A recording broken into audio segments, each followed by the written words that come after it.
pois moi boa tarde, grazas por vir, grazas á Librería Cartabón por organizar este acto, esta presentación.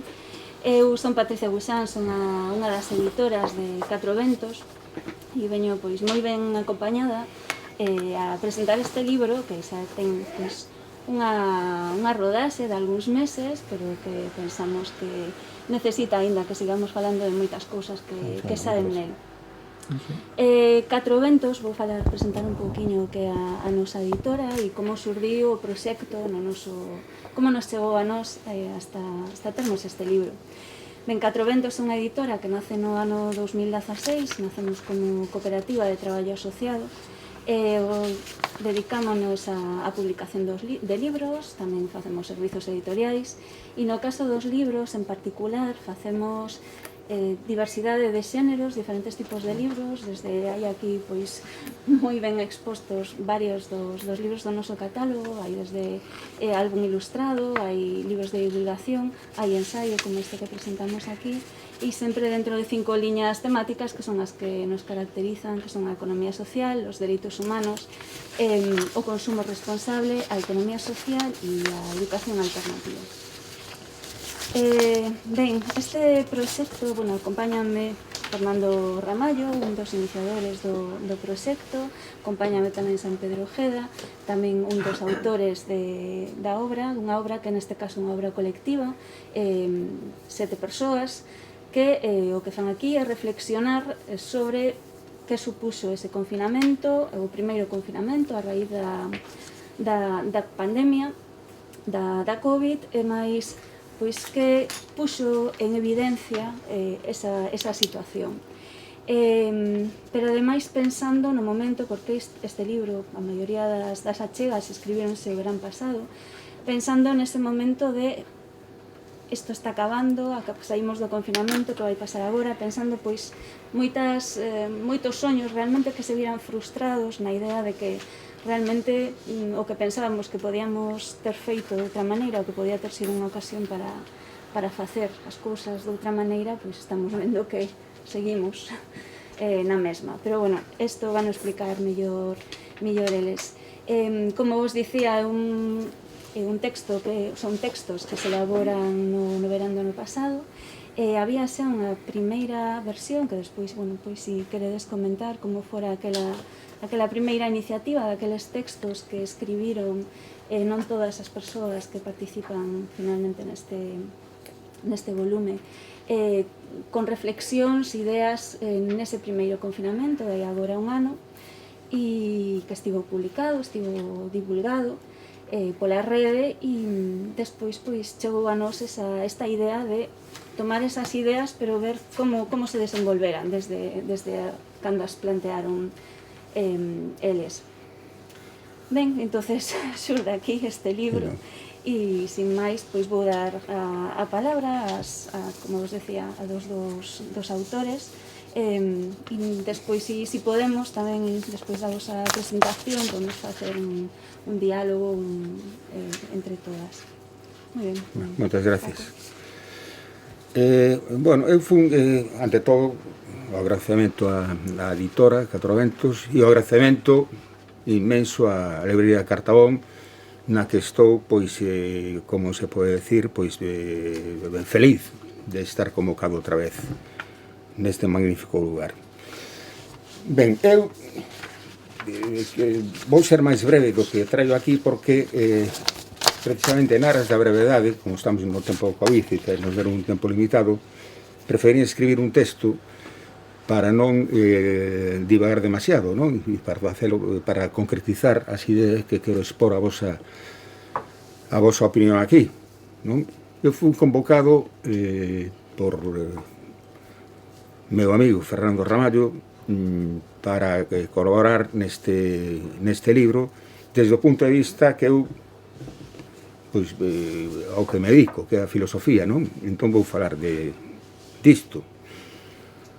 Ben, como sabe, a filosofía sempre vai decir demorada respecto da realidade, non?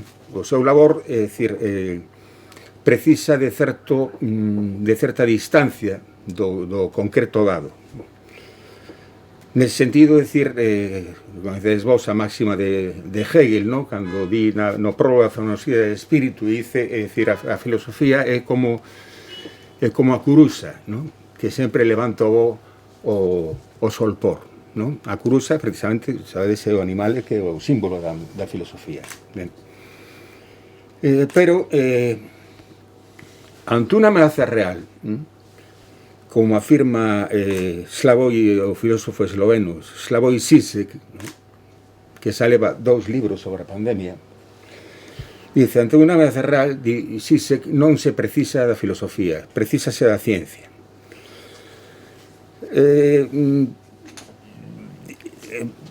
Sen embargo, porén, é dicir, a filosofía é necesaria, creo, para tratar non da pandemia, sino das súas consecuencias posíveis. É dicir, por isto este libro se chama, entre paréntesis, 70 días para a pós, entre paréntesis, pandemia. E a parte que a filosofía trata sempre tratou, desde Platón, non?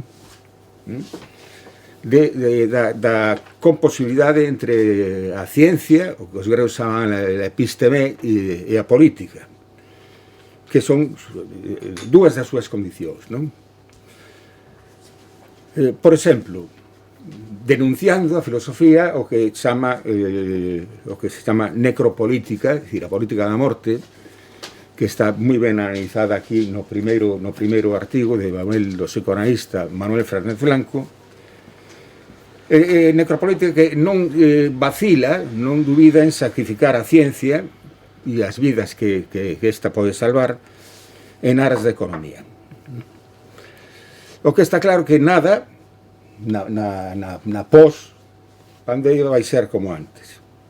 Xa que logo fai urxente o deber de enfrontármonos a un porvir, eu calificaría que distópico. É dicir, preguntármonos en que consistirá o control das nosas vidas, que perigos hai que neutralizar, que nocivas intensificacións presumir ou detectar.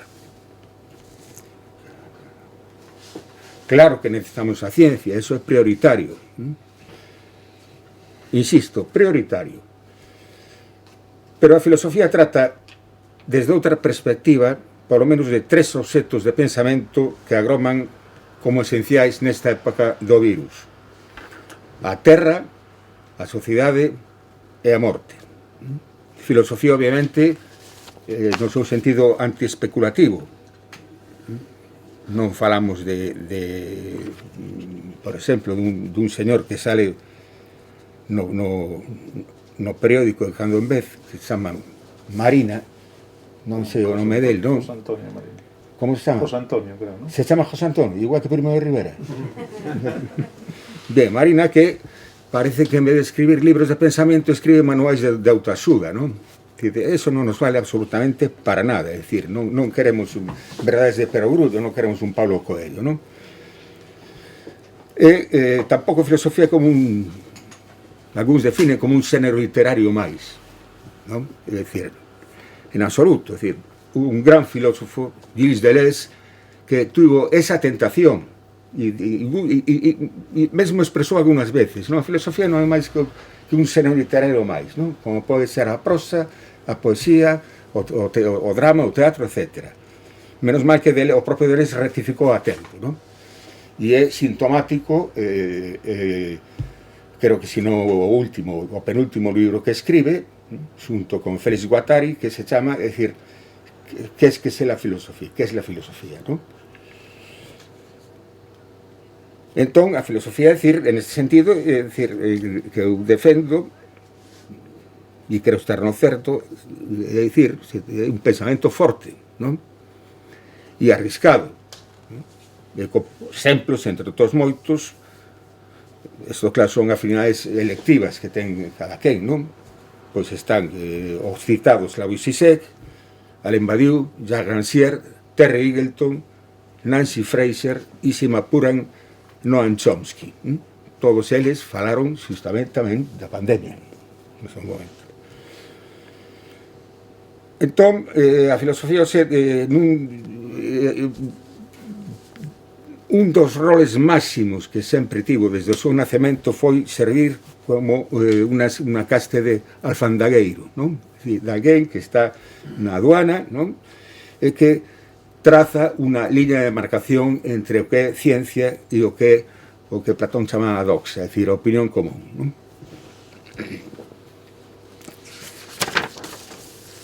Por exemplo, teño varios casos de exemplos aquí, non? Que pode facer a filosofía nestes momentos a respecto da pandemia, da pospandemia? Pois, por exemplo, obviamente, en primeiro lugar, criticar eso que a relación que fan perversa os negacionistas cando falan de liberdade, non? Ou denunciar o aumento da violencia que está constatado que existe, obviamente en algúns países máis que noutros, a respecto deste espectáculo macabro que estamos a vivir. E estar obviamente contra a contra a opinión común, un exemplo pequeno entre outros, non? Calquera de nós podemos escoitar desde hai un ano, non? Que comezou todo isto, esta tortura, non? Este desastre, que a economía afúndese, non? O sea, hai que continuar, pero a economía afúndese e dicir, bueno, moi ben, obviamente depende de que extracto económico tratemos, non? Non é o mesmo unha librería, por o caso no que estamos, non? Como a Citroën, non é exactamente o mesmo, non? Pero escoitamos esos comentarios e o que nos escandaliza, ou por lo menos me escandaliza a mí, é que ese tipo de comentarios están feitos por xente que en absoluto son donos dos medios de produción, en absoluto, non? E cando xente que pensa que vive do capital, é dicir, que non vive do seu traballo, e cando a plebe, é dicir, cuidado, a plebe, non o proletariado, cando a plebe coincide nas súas consignas coa oligarquía, é que estamos perdidos, e que o mal está servido. Ben, quería comentar, e repito, vou ser bastante breve, o que realmente pode acontecer na pós-pandemia, que se albisca bastante evidentemente, non? Ainda que afortunadamente non todo o seu potencial, o que se chama ecofascismo. Bien, o termo ecofascismo é unha definición política que se usa de dúas maneiras, non? Distintas e absolutamente antagónicas. A primeira, unha delas, en un sentido pesorativo, para referirse aos elementos vertebradores do ecologismo radical. Entón, se di ecofascista a unha persona ecologista radical, igual que se pode decir, en sentido pesorativo, obviamente, feminazi ao feminismo radical, non?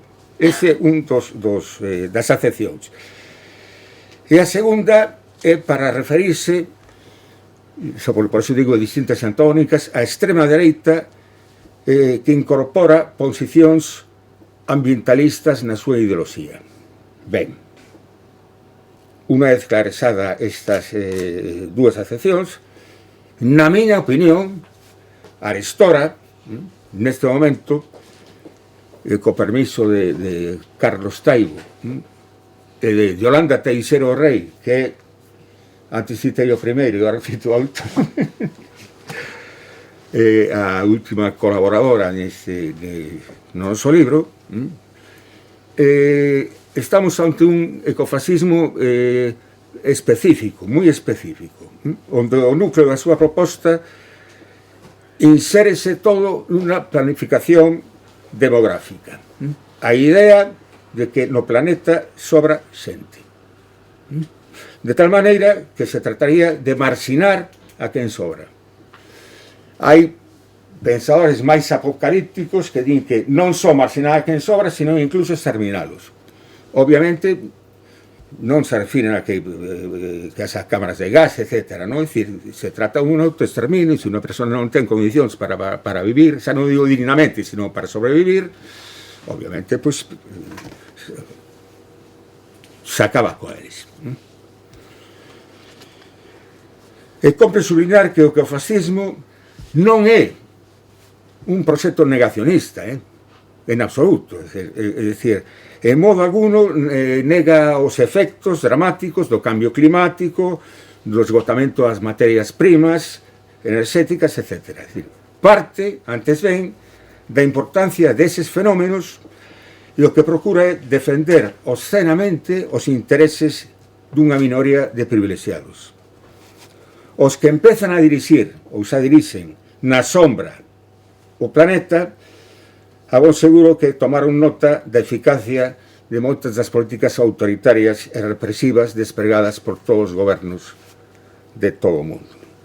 E tomaron nota en particular da servidume voluntaria a que se entregou boa parte da poboación. Atención, deixando un lado o obvio, é dicir, o confinamento ou semiconfinamento, o confinamento parcial, ou como se queira dicer, non? será absolutamente necesario para a saúde pública.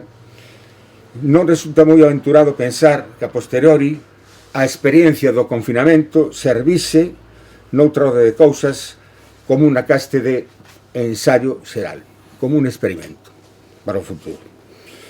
Como afirmou lucidamente o meu amigo, o sociólogo Juan Domingo Sánchez Stop, di textualmente, o sea, dixo textualmente cando foi o confinamento de marzo, non?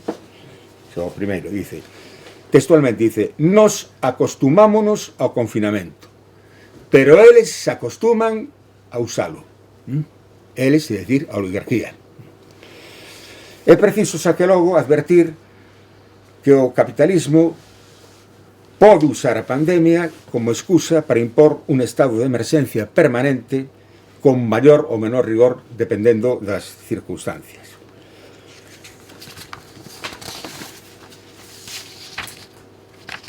Ben. Parellamente, inserímonos nunha crise que afecta a todo un sistema de valores, implicando unha elección que atinse a representación da comunidade e a todo un concepto do ser humano. Entón, verémonos abocados a elixir entre dúas alternativas.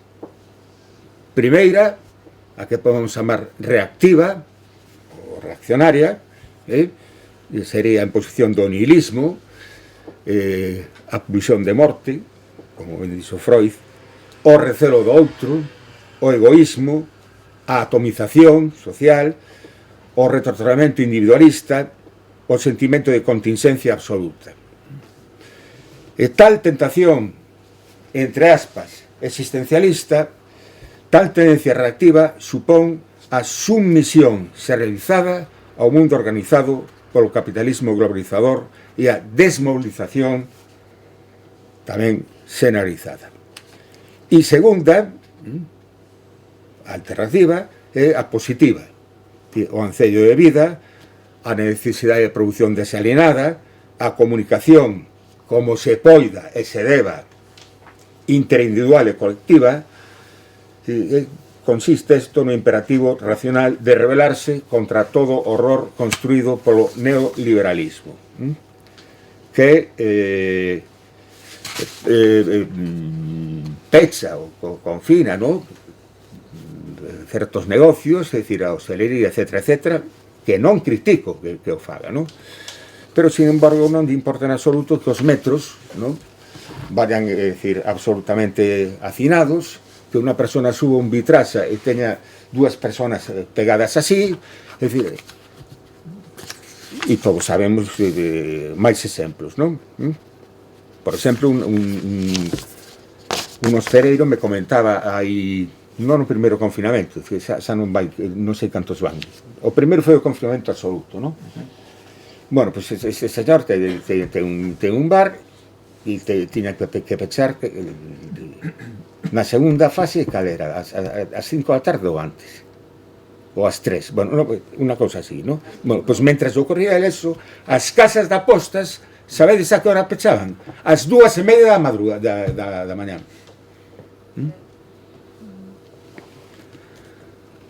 Bueno, por outra parte, e xa remato, existe, ou así o contemplo eu, un perigo real de regresión, para o que temos que estar vixiantes, os demócratas. Vaise crear un baleiro, e non sabemos como se vai encher. A incertidume, xunto coa falta de seguridade, conduce ao pánico. E o pánico, non só el, por suposto, pode conducir ao neofascismo, na súa versión de extrema dereita ou de, como din eles, dereita desacomplexada.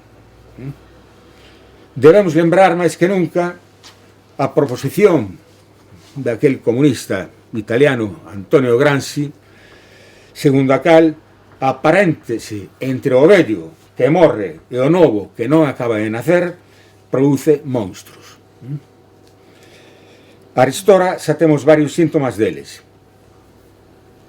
Os matóns uniformados, con barra libre para os seus demais, o machismo libre e acochado nas alcobas, a desvergonza da Igrexa, que inclúe no seu carácter de alcayote da miseria a oposición á renda básica universal, é dicir, o resentimento ao dereito á existencia.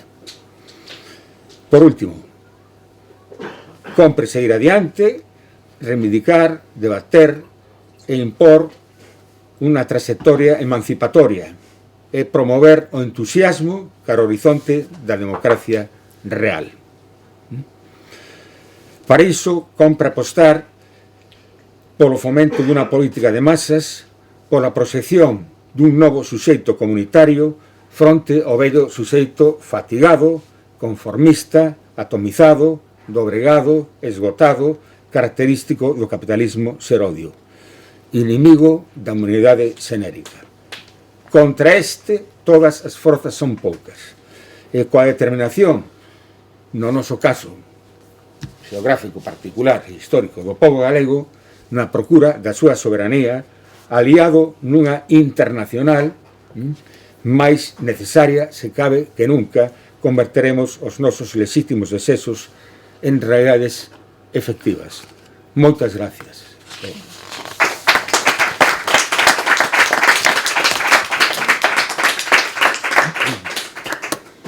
Moi ben, pois tomo a palabra agora, despois de escoitar o meu amigo Francisco San Pedro. A verdade é que o meu vai ser bastante máis simple, digamos así, pero é unha perspectiva que vos vou contar, bueno, en certo sentido complementaria. En todo caso, o primeiro que quero facer é agradecer a vosa presenza aquí, agradecer a Libraría Cartabón por esta oportunidade de presentar este libro, un libro que tivo que ter o seu espazo, pero por circunstancias diversas, pois ese espazo foise diluindo, pero entendemos na intervención de Francisco San Pedro, acabamos de escoitalo, a súa validez aínda, por suposto, nestes momentos, porque aínda non estamos na pospandemia, estamos na pandemia, e non sei se haberá pospandemia. Esta é a cuestión, non? E, por suposto, quero agradecer a editora Catro Ventos polo esforzo, porque realmente é un esforzo publicar un libro destas características, un libro tan diferente no sentido de que son unhas ideas tiradas de un grupo de persoas nun contexto moi determinado, e a editora pois realmente fixo esta aposta, non? como ben decía Patricia nos inicios, a orixe deste libro realmente é unha publicación previa que fixemos 4 persoas, realmente se chamaba 40 ideas para a pospandemia, o título era igual, 4 persoas das que están aquí, e despois de reflexionalo coa propia editora decidimos ampliálo a 3 máis, e por iso temos este libro de 70 ideas para a pospandemia. A orixe do libro realmente, e aí perdoade que sexa unha cuestión persoal, pero realmente xorde no medio do confinamento, na miña casa, un día subo ao ordenador e digo, bueno, teño que escribir un decálogo, ideas que me están surdindo nestes momentos, non? Debo dicir que para mí o confinamento foi un momento excelente, foi un acontecemento excelente, e agora direi por qué, non? É dicir que fronte á concepción distópica, ou fronte non, ao lado da concepción distópica da que falabas, San Pedro, para min é unha heterotopía. É dicir, o confinamento foi unha heterotopía no sentido que Reseus, o que gobernou ese confinamento foi unha lógica e unha orde, ou unha resistencia á orde social diferente, non? Por iso falaría eu de heterotopía frente a esa espacialización capitalista tan habitual. Pero bueno, falarei dentro dun momento disso. A cousa que estou na casa, subo e fago ese decálogo, un decálogo que non é o que está aquí publicado, porque logo vou que darlle unhas voltas, maduralo naturalmente e tal, pero e a partir de aí, pues, contactando con Francisco e con algunhas outras persoas, amizades, pois saliu esta idea, oye, pues por que non sacar estas ideas, non? Estes decálogos, que chamábamos así decálogos, a partir da perspectiva de cada un de nós, non? Estas 7 persoas que estamos aquí no libro realmente non coñecen, salvo eu que fun acumulando todos os textos, os demais non coñecían os textos dos demais, e eu coñecinos, bueno, pero non influíron, digamos, na miña escritura do meu, que xa estaba previamente pensada para aí, non? Así que contactamos con persoas diferentes, desde perfis académicos e perspectivas en fin, da problemática distintas, aínda que cun elo que nos unía a todas e a todos, que é esa crítica, evidentemente, a función do capital neste proceso de confinamento, pero sobre todo de pandemia e pospandemia, e todas as cousas que viñeron despois. He de decir que no libro, que repito, aí ás veces pode haber contradiccións, ou, en fin, entre un decálogo e outro, non decálogos, puntos de algún decálogo fronte a outros, en realidade é un libro que eu entendo que aínda é que ten máis presenza que cando se produciu, porque ninguén pensaba este afastamento desta situación, pero levamos un ano despois e agora xa esa concepción da normalidade está facéndonos pensar que ao mellor non sairemos nunca da pandemia, non? É dicir, que ao mellor estaremos permanentemente nun estado de pandemia, xa unha vez asumidas unha serie de lóxicas da pandemia que eran impensáveis, pois, meses antes de empezar todo isto, e, por suposto, anos anteriores, non? Entón, bueno, pois aí están, hai diversas cuestións, tampouco esperemos que sexan reflexións, en fin, sumamente complexas, no sentido de que un libro breve, un libro con moi pouco, 70 páxinas de 7 decálogos, pero sí que creo que hai cuestións con moita presencia actualmente. Por exemplo, e isto, bueno, estaba recollido aí, non fai falta facer moita reflexión sobre isto, a mercantilización da saúde, non? Que era un espazo onde o sistema capitalista, por suposto, tiña moito interese e tiña moita relevancia, pero non na saúde pública. En este caso é un pouco distinto, era a mercantilización da saúde privada e aquel que podía ir a un hospital privado e a sanidade privada, pero agora é na pública, todo o que ten que ver coas vacinas. Como é posible imaginar que algo que debería salvarnos a todas e a todos estea continuamente en polémica, non? Que si esta, que si a outra, que si a miña é mellor, que si a túa non a quero porque ti eres da lá, eres ruso e entón aquí non se pode, ou eres de non sei onde, non? E é fascinante porque o exemplo para mí máis obvio do que significa precisamente o capitalismo entrou perfectamente onde quería, de maneira moi evidente, e por tanto eso sigue tendo validez porque estamos vendo todos os días, non?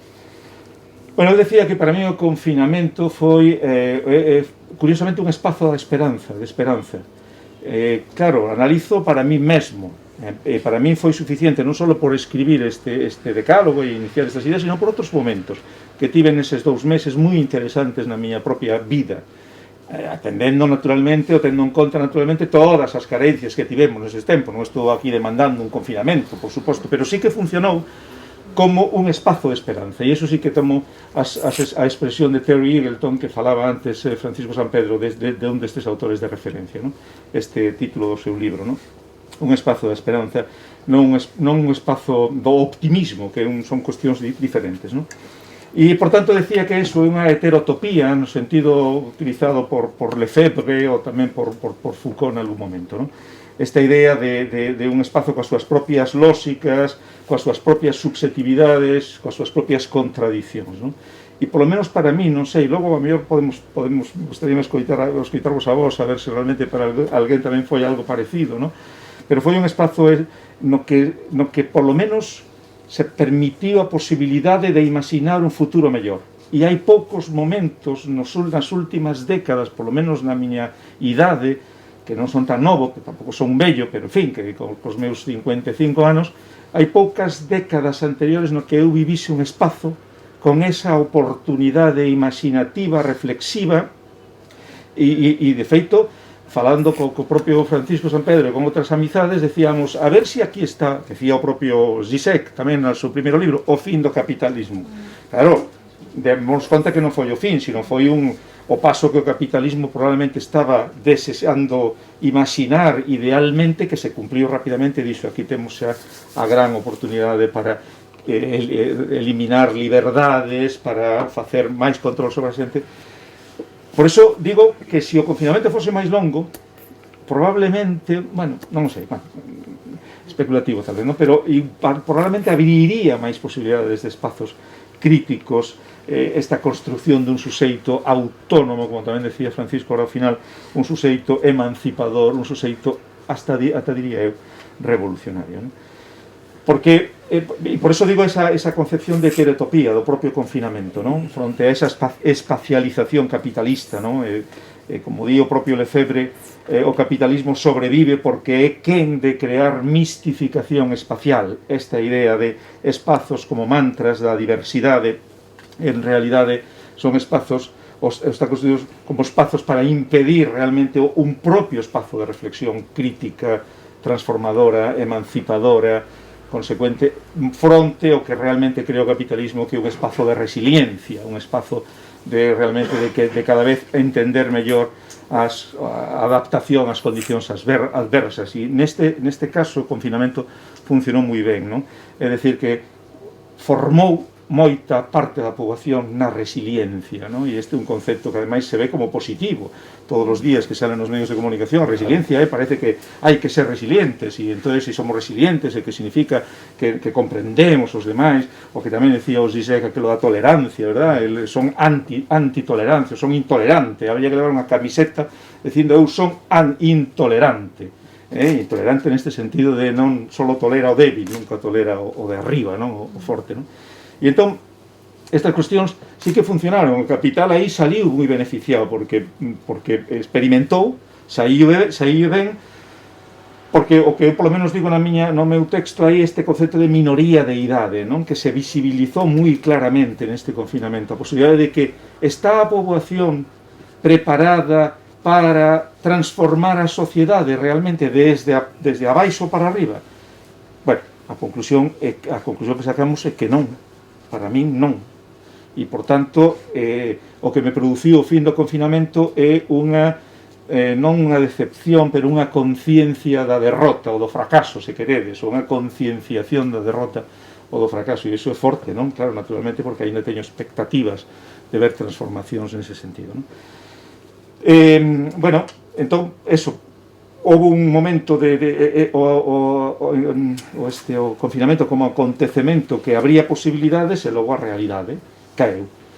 Pero que pasou na miña cabeza durante esas 4 ou 8 semanas de confinamento? Pois levoume, entre outras cousas, a mobilizar estas ideas que hai neste libro e contactar con persoas que non sei se tiveron a mesma posición ou non, pero desde logo escribiron un decálogos que algúns, en fin, me gustarán máis, outros menos, algún punto, non importa, non? A cuestión é que producimos un conxunto de ideas relacionadas con este tema que creo pero non, estou convencido de que siguen tendo tanta ou máis validez, como dixen antes, que no anterior, porque, ainda que parecía que todo isto se acababa, a cuestión é que estamos pandemizados e na etapa da pandemia de maneira permanente. Tal vez non podamos vivir sen pandemia a partir de agora, salvo que realmente construamos unha forma de entender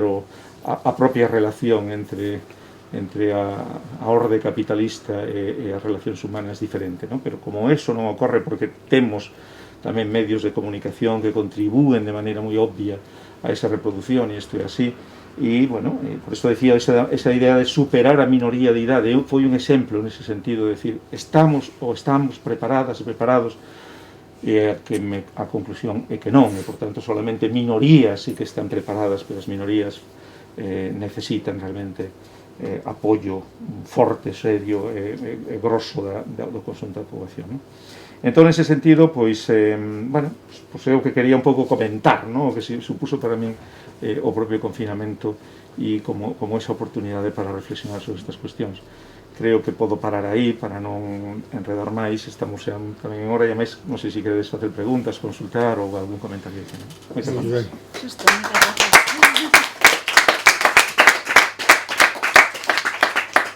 Ben, moitas grazas aos dous. Creo que un momento, se algún de vos quere formular, por favor. Mira, eu son ecoloxista, me deixaches un pouco tocada co ecofascismo. Exactamente que? Porque eu son ecoloxista, o sea, de non viaxear en avión, non teño coche, contaminar o mínimo do mínimo, a miña roupa compro o máis ecolóxica posible, merco aquí libros non en Amazon, en que me sala máis barato, me da igual. Entón podo considerarme ecofascista. No, en absoluto. É todo o contrario. No.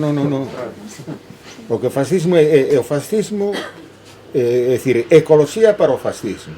Quere dicir unha especie de limpeza. No, é unha limpeza en toda regla. É dicir, a ver, parece de película de ciencia ficción, non? Pero xa ocurre, bueno, en Sudamérica xa ocurre desde hai tempo, non sei se en Europa, pero é dicir que a oligarquía vive en unos sitios absolutamente vigilados, cos seus muros, con guardias de seguridade. Ás veces xa non son guardias de seguridade privados, sino é o propio exército que nos protexe, e o resto da población pois a morrer de fame ou a buscarse a vida como poida. Me entendes o que quero dicir?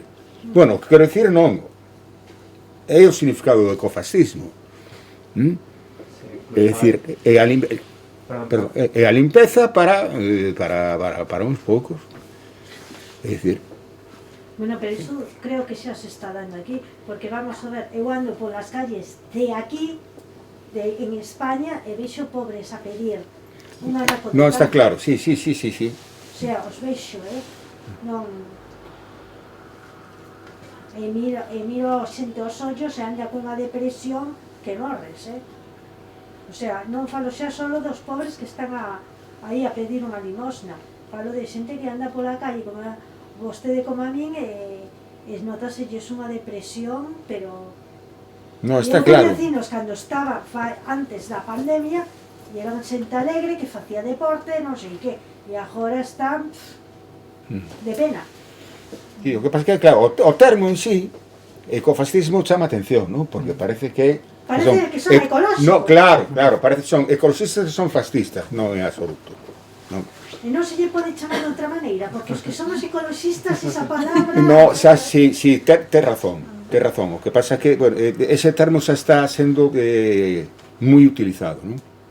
Entón, claro, ti ten razón de dicir, hai que explicar ben o que é, porque se presta a unha equivocidade, non? Xa non unha ambigüidade absoluta, non? Pero é iso, é dicir, absoluta separación entre clases, non? Unha minoría cada vez máis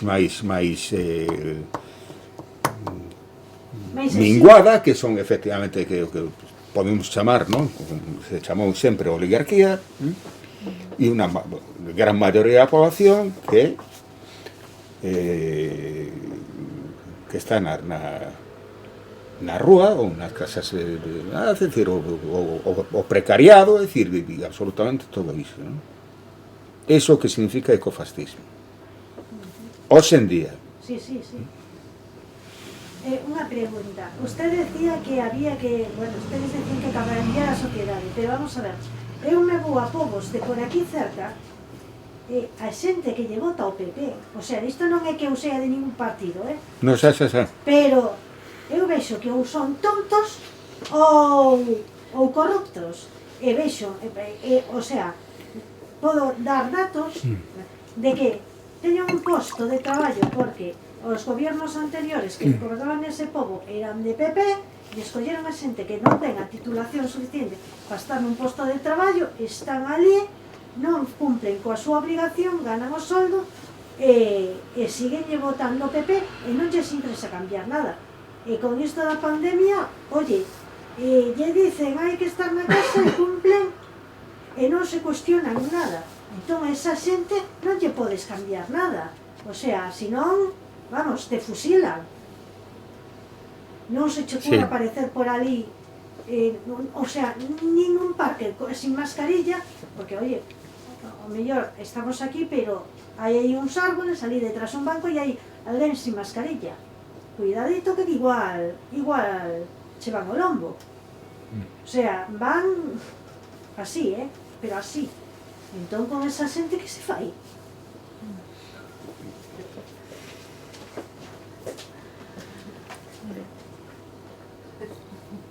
A ver, Aí vas contestar. que se fai con esa xente, pois, non sei. Porque, Sí, entendo perfectamente. o sea, si ven alguén a gobernar con unhas ideas anticapitalistas, a estes habrá que telos moi controlados, porque van o lombo. Sí, Aunque lle suba o soldo, dalles igual. Eles son dunhas ideas e de aí non nos saques. Bueno, pero quizás sea porque os de esquerdas son máis, o sea, si non cumple a esquerda, suele ser máis crítica, pero os que son máis de dereitas, pois son bastante máis cerrados, faga o que faga ese partido de dereitas sempre o van a apoiar, porque eu coñezo xente que é así, que lle dá o mesmo o que faga un partido de dereitas, que sea super corrosivo, que sea totalmente cacique, eles siguen votando igual, o sea, tengo un pouco como el cerebro un pouco podrido, vamos. Non digo que todos os que sean de dereita son así, o sea, hai xente que tamén é moi moderada, pero os que son cerrados, cuidado, non nos vais hasta aí, e sobre todo se están comprados. Perdón, acabas. Sí. No, para mí no problema colateral, no, estrutural a respecto do que decides é que non estriba en que unha persona que ten unos intereses determinados de sesa do PP ou do que sesa, non? O sea, da dereita, non? O problema é que unha xente que ten intereses antagónicos coa dereita os vote. E iso que hai que estudiar. O que pasa que iso daría para outro libro, se nos animamos. pero claro, o gran problema é ese. Entón, por que se dá ese tipo de situación? Non creo que só, particularmente, podo equivocarme, non creo que só, desde un punto de vista materialista histórico, é dicir, marxista, se poda responder a esa cuestión. Ainda que, bueno, hai cantidad de textos, se me ven a cabeza un de Engels, por exemplo, falando diso, non? Pero non creo que só desde ese punto de vista, non? Eu creo que tamén aí hai que utilizar o aparato teórico da psicanálise para enfrontar ese tipo de situación. Bueno, Por que o plebeo vota ao amo? ¿No? Pode ser que naceran cortos de inteligencia. Non. A ver, si a inteligencia normal está entre 90 e 100, o mellor teñen 85.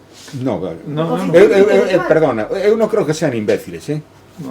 saben ben o que fan, é dicir, non é dicir, eu, o que pasa que, bueno, nos levaría a outro tipo de discusión, non? Eu non quero decir, eu non estou de acordo coa teoría clásica de que a xente vota ao amo por estar alienada, non. Eu creo que hai outro tipo de mecanismos que son os que determinan ese tipo de conducta. Creo. pero bueno, eso xa Sí, dá para claro, expectativas sobre beneficios que o medo, é dicir, non o mesmo votar en Chandresa e Queixa ou en Carballeira de Avia que votar en Vigo, ¿no? En Vigo o voto é moito máis anónimo, non? Ninguén te vai a controlar. Bueno, en Vigo, a Coruña, é dicir, non? Pero, vamos a ver, nunha vila pequena, Dios mío, sabe todo o mundo a que se vota. Entón, hai medo, hai servilismo, hai clientelismo, hai de todo. E obediencia aos aparatos ideolóxicos do Estado tamén, particularmente os medios de comunicación, porque os medios de comunicación teñen un papel moi importante. E eu estou, polo menos, na miña perspectiva, convencido que non hai posibilidade de revolución se non temos de man medios de comunicación. E os medios de comunicación pues, están onde están, responden perfectamente a voz do seu amo. E aí é moi difícil, vamos. Eu o que vin durante a pandemia e que saliron un montón de xente que facía vídeos e aquilo era Universidade de la Felicidad. Podes ir a estudiar a ela, sacas un Universidade de la Felicidad. Dixo. Faite coach. Bueno, resolverás os problemas da xente. E despois hai unha xente que fai vídeos falo con un especialista, mira, fai isto para ser feliz, fai o outro. Hai xente que está colgando vídeos todos os días. E un deses que colga vídeos é un médico e che dice que hai que deixar de ler a Sócrates porque Sócrates non hai que non entenda. E con me cago no demos, se sacamos a Sócrates, saca xa todos os filósofos e nos quedamos con Universidade de la Felicidad e coach, non sei que, e todos felices. Porque a unha enconta por arriba, a ser coach, faz un máster alá non sei onde, na Universidade de Felicidade ou nunha destas, cobrenche 3.000 euros, pero despois iso, ti para sentalo nunha empresa non vale para nada. Porque para ser coach realmente primeiro tens que facer a carreira de psicología. Entón despois hai un curso específico de coach na universidade. Entón, vexo que hai xente así tragándose eses vídeos maravillosos. E tragan vídeos deses todos os días. E non lle digas que iso non é lóxico, porque vamos, cuidadito. Non sei a que partido lle votarán, pero alucinante. Bueno, vamos a tomar un vaso, ¿no? Sí, non sei se hai algún comentario máis ou... Non levantamos. Os medios menos corruptos, digamos, non menos comprados. Poderíamos transformar o que dicías antes, en concreto, que decías que parecía que iba a haber una minoría transformadora que se convertiría en una mayoría transformadora. Un dos pasos podría ser ese. Credes que temos unos medios que se sean máis neutrais, que expliquen, por exemplo, no tema do cambio climático, que está pasando de verdade, que pasa co consumo, a xente máis informada realmente cambiaría eses hábitos, transformaríase o equilibrio do voto, pasaría a ser máis de unha esquerda, todo sería máis democrático. O sea, un dos pasos, todo complexo que todo, un dos pasos fortes sería unha prensa libre, unha prensa... Sí, unha prensa que traballase coa verdade. Sí, desde logo, o que pasa é que non sei que posibilidades hai unha prensa mayoritaria que traballe coa verdade, porque prensa minoritaria que traballa alrededor da verdade, claro que a coñecemos todas e todos leemos ou vemos esa prensa, non? Esos medios, pero o problema é que o propio sistema permite, hasta onde permite, a discrepancia e digamos as contradicións, non as contradicións non, serían a discrepancia, pero que a discrepancia non vulnere o espazo que ocupa o propio sistema, o propio capital, digamos, no control dos medios. Hasta aí, sí, toda a crítica que podes facer. Entón, eso é moi difícil, esta é a cuestión. Con un sistema como actual, eu creo que, con modo de produción capitalista, é moi difícil construir un medio de comunicación que realmente vaya contra o propio capital, porque o propio capital te pode pechar ese medio ao cabo de pouco tempo, vamos. É dicir, se eres multimillonario mañán, porque eres multimillonario e dices, vou dedicar 250 millóns de euros cada ano a construir un periódico excelente cos mellores xornalistas, tal. Bueno, xa veremos o que dura un xornal dese estilo, por moi solidario que queira ser tua causa, non? Porque o sistema ten moita capacidade de crear resistencias ese concepto de resistencia interna ata onde a min me plaza, non? Claro. Pero eu creo que sin medios de comunicación, sin sistema, un sistema educativo absolutamente transformador, emancipador, estaríamos, e por suposto as familias, e por suposto el que... Pero é un proceso lentísimo desde abaixo. Sí, sí, pero recordemos tamén a Comuna de París, non? Que acabamos de celebrar agora os 150 anos. Sí, pero sabiches o que durou. Relevante, moi importante para a transformación e para o momento actual, pero cando falabas antes da esperanza que ti tiñas, esperabas o mellor algo así? Sí, por lo menos na miña cabeza pasaba eso e estaba moi ilusionado. Sí, pola miña confrontabas tamén, parecía que iba a ser aquí unha cousa... Sí. Eu falaba con Francisco casi todos os días do primeiro confinamento e falábamos e decíamos, cada día era un cambio, pero decíamos, ai, esperanza, oye, ui, que parece que tal. Bueno, e logo entramos nun mundo máis agotado, máis con menos dereitos, con menos liberdades. Estamos nun mundo peor, desde logo, eu creo. E non sei se a pospandemia realmente se chega, pode ser un mundo no que nos acostumemos precisamente a perda de dereitos, de liberdades, de independencia, de ese suxeito resiliente, ese é o suxeito que vai construirse nesta década, desde logo. E o que vaya de antirresiliente seremos criticados como aquel que dice eu non son demócrata, porque se ser demócrata significa aceptar o significante demócrata como se manexa no día a día, pois eu son o primeiro que digo públicamente que non son demócrata e que odio a democracia. Pero claro, decir eso parece que eres un fascista ou eres un non sei que. Dice, non, pois a maior fascistas son, a maior parte dos fascistas se definen como demócratas, non? E entón estamos outra vez nese tipo de lógicas tan complicadas. É difícil, pero eu naquel momento pensei, non digo... Sí, parecía, sempre podía hacer máis para mí. Hai unha luz. Exactamente. Bueno, vamos a tomar un vaso, ¿no? Sí, bueno, Unha pregunta, pero a día de hoxe non se pode decidir que hai algún país do mundo que viva en democracia. Creo que, ou se ha podido decir algunha vez que había algún país que vivía en democracia. Bueno, probablemente en algún momento recente e en algúns contextos recentes a democracia era bastante máis forte que no actual, non? É dicir, se eu penso no ano 1917 ou 1922 na Unión Soviética, a mí me parecía que aquelo era unha democracia. Unha democracia que eu me encantaría que estivese nestes momentos de aquí, de aquelo, por lo menos hasta o 22 ou 24. A partir de aí podremos falar de máis cousas, non? Pero sí, sería un modelo para min. E en España, de democracia, se podría falar algunha vez a súa historia? Supoño que, non sei, por lo menos a historia recente, desde logo, non. Por lo menos para mí, non. Esa concepción de democracia, salvo que sea ese significante. A Segunda República Sí, bueno, foi un momento que era ilusionante, estimulante e esperanzador.